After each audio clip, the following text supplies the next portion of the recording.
Are you tired of feeling guilty about not working out? Well, today I've got a secret for you: how to stay fit without doing much exercise. Welcome to Lazy Fitness, staying fit with minimal effort. First, let's start with the basics: your daily routine. Remember to prioritize movement in your daily life. Instead of taking the elevator, take the stairs.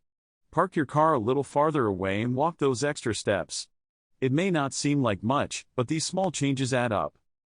Now, let's talk about posture. Believe it or not, improving your posture can help you burn calories.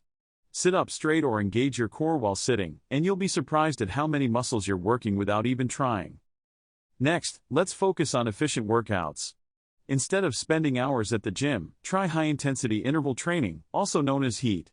Just a few minutes of intense exercise can provide the same benefits as longer workouts. It's all about maximizing your effort in a short amount of time. Another great way to stay fit without much effort is to use everyday household objects as exercise equipment. Grab a broomstick for some overhead squats or use water bottles as weights for bicep curls. Get creative and turn your house into your personal gym. And finally, don't forget the power of stretching.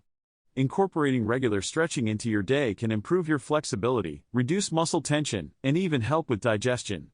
Plus, it's a great way to relax and unwind. Remember, fitness doesn't have to be complicated or time-consuming. By making small changes to your routine, improving your posture, trying HIIT workouts, using household objects as weights, and incorporating stretching, you can stay fit without much effort. Thanks for watching Lazy Fitness, staying fit with minimal effort. If you found this video helpful, don't forget to subscribe to our channel for more fitness tips and tricks. Stay fit and make laziness a virtue.